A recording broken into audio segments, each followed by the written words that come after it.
Gerald. Well, it's going to be interesting here on this first pit stop because of that fuel window is so tight. All three Penske cars will come on the same lap. Normally, they try to stagger the laps. Let's go to Jan because I think Junior is coming at him. That's right. He's just pulled it to a stop, Gary. The first Penske car is here, and you will see in the background the other two flash by here in a moment. We're looking very closely to see if any changes are made. So far, it's just been 4 tires. No changes for Al. They're just waiting for the last bit of fuel.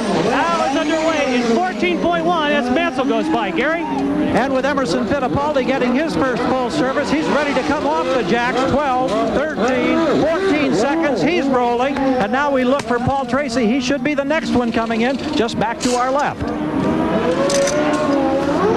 Mansell's completed his stop and is on the way. As they wait for Mario Andretti, there's Mark Smith coming out. And a lot of traffic where Mansell has to join.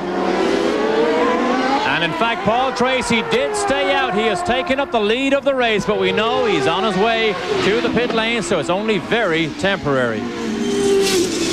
First time that Paul Tracy has led here at Portland. Of course, his history here is not that long as he turns down into the pit lane. So Paul Tracy is the leader of the race, picked up on just the last lap. Comes in for his stop as well, Gary Gerould. It certainly took away from the confusion we expected with all 3 cars in the same lap, but the fuel economy has been good enough that he could get it to lap 34. That could be very critical in the late stages of this race. So Tracy now getting the usual service. Boy, he's got the engine revs way up. You can hear them in the background. He is really ready to rock it when he comes off the jacks. And here he goes. Look at him light up the tires. Paul Tracy comes back into the fight. Take a look at the left side of the car, because I think that battle with Nigel Mansell did have a cost in terms of scrubbing off on the side pod. I would say that is a Nigel Mansell autograph right there along the Marlboro decals on Paul Tracy's car. Thankfully, the wheels did not interlock, but that just shows you how close that tremendous pass was and that battle through the festival curves was between Tracy and Nigel Mansell. So now 34 laps are complete. All of the leaders have completed their stops. Robbie Gordon was in and out of the pits just behind Paul Tracy. The order remains relatively unchanged as they've gone through the first series of stops in this race, which is scheduled for 102 laps. We'll be back. We're back at the Budweiser G.I. Joe's 200 from Portland. Al Unser Jr. leads this race. Now Emerson Fittipaldi is up into second. Paul Tracy is third. Everything stable after the pit stop. Nigel Mansell passed twice in 2 laps, is down in 4th now. Robbie Gordon is 5th, and Jacques Villeneuve runs in 6th right now. Stefan Johansson is the car that we are on board, with one of those nose-mounted cams. Almost looks like a gun sight sticking out the front of the car. Stefan Johansson runs in 10th place. And Stefan really has had a good weekend so far. Was right on the pace, particularly Saturday morning. Remember, this is one of last year's Penske chassis, the Alumax Penske PC93. So there is a bit of a disadvantage there over the later chassis. He has an Ilmor D engine, but Johansson doing a good job for Tony Bettenhausen's Alumax car here this weekend. Teo Fabi lost 1 position on his pit stop, and so he now sits in 9th. That's Teo just ahead of Stefan, and it looks like Stefan is able to reel him in the first couple of corners and then loses him here in the final sweeper. While we watch Johansson, let's go to Gary Gerould. Paul, this has been a hectic 24 hours for this team because not only did they have to change an engine after qualifying last night to get race ready, in the warm-up this morning they also encountered problems, and so they had to then make another engine change. So 2 engine changes in the last 24 hours for Stefan as he continues to battle here at Portland. Delco Electronics telemetry on Johansson's car as well. Boy, fascinating stuff. And his nickname is Little Leaf. Therefore, you see the little leaves on the side of his helmet, right under his name, Little Leaf. That's the name he's had through Formula 1, Formula 3 in Europe for as long as I've known Stefan. But not after he got to the United States. No, never quite followed him over here. Maybe if we say Little Leaf enough, it will actually catch on here. We tend to Americanize him, though.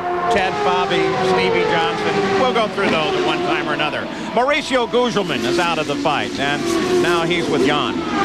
Mauricio, you dropped out just before the first round of pit stops. What put you out? Basically, we start with some gear box selection problems after lap 10, and I start to find the wrong gears on the gearbox until to a point that I didn't find any more gears, so I had to give it a day.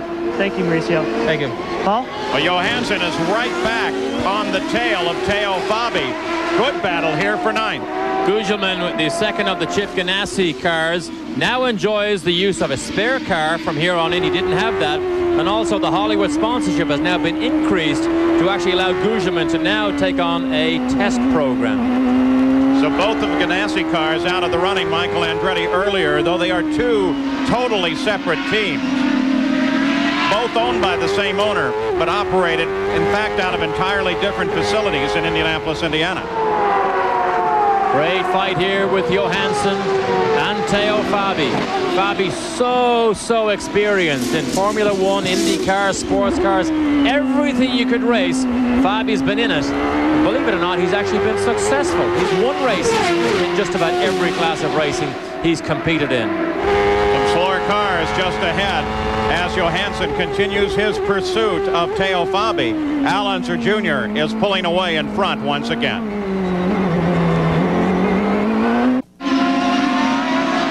We're back in Portland as Al Unser Jr. sets a record pace at 109.8 miles an hour and pulls away from Emerson Fittipaldi as we watch Stefan Johansson, who darts and looks to the inside, trying to take advantage of slower traffic in his ongoing battle for 9th place with Teo Fabi. In the meantime, Jimmy Vasser, who was involved in that confrontation earlier with Michael Andretti, is now with Gary. He made a long walk back on one side of the racetrack over the bridge, and here you are with all of this disappointment. Now, from your seat, how did that business unfold with Michael? Well, I didn't see anything really. I just turned into the corner and I got hit in the back, and that's racing. It's just unfortunate that that had to happen so early in the race, something like that. Take 2 cars out very early in the race. Feel bad for my sponsors, Conseco and STP and Charlo Ends and Vital Care. They're here and we're out real early, and I didn't see Michael at all alongside of me, and then I got hit in the back, and it's just unfortunate, to be out so early. Car jumped up in the air. You took kind of a buck and bronco type of a ride there. Yeah, I got up pretty high. Got hit in the back tire, and that'll spit you up high, and yeah, just disappointed. Going to come out of here with no points and out of the race. So. Well, it's been a great season thus far, up in the top 10 in points, and you put this disappointment aside, and we're glad you're okay at any rate. Thanks, Gary. Thanks. All right, Jimmy. Paul?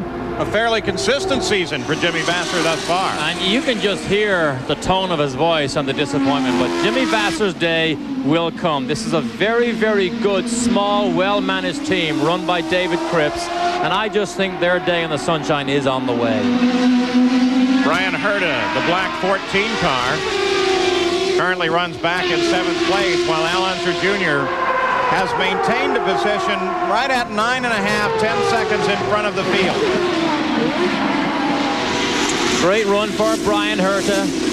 One thing that I think he also displays, apart from his ability to test and feel a car, he doesn't make many mistakes. Whoa, look at him get sideways there, but he doesn't seem to have a reputation for damaging racing cars or throwing them at the walls or the fences. That is something that will stand to Brian Herta. Look at the blue smoke here from Frank Freon. Frank Freon, another Indy Lights graduate. In fact, all 3 of these guys are graduates from the Firestone Indy Lights Championship. Frank Freon, Robbie Groff, and of course Brian Herta, the champion last year. So they all know one another very well. Look at Johansson. He finally is able to dart inside Teo Fabi, and overhaul Fabi takes over 8th place. Sometimes you have to just work and stalk, and then you get the job done. A furious battle between Fabi and Stefan Johansson finally resolved in the favor of the Alumax car. Good run by Johansson. Actually takes over 9th. I'm not so sure this fight is over yet. Oh, it may not be. Teo looks like he may want to keep this one going. Johansson now will want to put some daylight between himself and Teo Fabi, and it looks like within half a lap, in fact, he has pulled out, what, a good 6 or 7 car lengths. Now with that pass by Johansson, Jan Bikas, you have an update? Yes, just checked with team owner Tony Bettenhausen, and he said during that last pit stop, he took some front wing out of the car because the car was getting loose. That is now what's giving Stefan the speed that he needs to pull away from Fabi. Of course, all the Indy cars are timed by the EDS scoring system, now showing Al Unser Jr. 9.2 seconds ahead of Emerson Fittipaldi. Paul Tracy runs in third place. And the system gives the teams here some remarkable information to help them calculate their position throughout the race itself. Let's look at the in-car camera for Stefan Johansson as he pursued Fabi.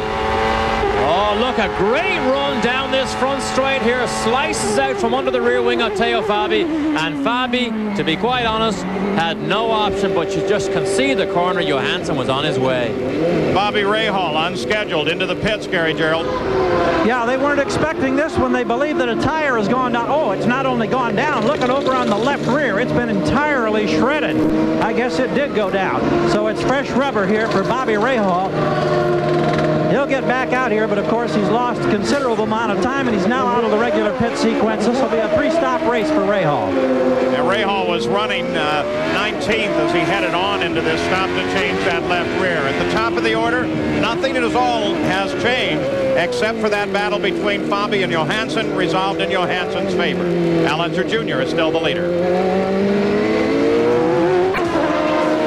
And back at the Budweiser G.I. Joe's 200, it is still this car, 31, Al Unser Jr. at a record pace of 110 miles an hour. The previous record, 105.2, has a 7.5-second lead over Emerson Fittipaldi. But that lead seems to be slowly dwindling. The question is Fittipaldi picking up the pace, or is Al Unser Jr. just comfortable to sit 10 seconds out in front and watch very carefully his fuel economy? I don't know, but if Al Jr. maintains the pace, he also gets the Marlboro Pole Bonus Award, which is a carryover if a driver gets the pole and wins the race. This weekend, if Al Jr. wins, having sat on the pole, he gets $160,000 bonus. You get an idea of the interval back to second place now. And there is Rahal, who runs well back in the field after changing that. In fact, he's not in the top 20 at all. And look how desperately he's driving to try and catch up. And this is the second generation Honda engine with the 180-degree crankshaft, more normal racing engine, let's say. Remember, Honda is in a learning curve. They are here for the long term. HBD, which is our factory in California, has been set up to build lots of engines for lots of customers. You only have to think back to Formula 3, Formula 3000, or Formula 1 to realize Honda is successful in every single series that they choose to officially participate in. The years to come is what Rahal is looking forward to have lots of lively Honda horses behind him. What do you think the impact was of the situation at Indianapolis for Honda? Did that change their plan much? Or are they still pretty much on the plan they were following? I think they're probably on the plan, but what it does do, it emphasizes how difficult it is, and very often it actually spurs them on to make more development, faster development, because of missing the biggest race in the world. So in fact, it may have been a bit of a blessing in disguise if you want to look at it like that. Nothing has changed in the top of the order. The whole top 20, in fact, remain the same. Let's go to Gary Gerould. Well, Paul, you talk about unique souvenirs. We found one here in the back of Nigel Mansell's pit. Look at this piece of craftsmanship done in sterling silver and gold. It's gold leaf over silver, and it is magnificent. A race driver by the name of Rick Eppinger, who drives in the American Racing League Series, has created this. Actually, his jewelry designing business, Robert Regay, has come up with it. You can even take the back cover off and see down inside the power plant. 300 hours of work and a price tag of a mere, well, about $20,000. I think this is the ultimate racing souvenir, Paul. Gary, buy me one of those. Sure, pal. Put the money out right there. No problem. My Jack car, 11th place, Alessandro Zampedri. Had a rough start in the Indy cars, but he's having a fine run today. And I'll tell you what, it was a tremendous run, particularly in the Friday qualifying. He was the 9th fastest car after qualifying on Friday, made the move from Euro Motorsport to run with Dale Coyne in this My Jack car. So Zampedri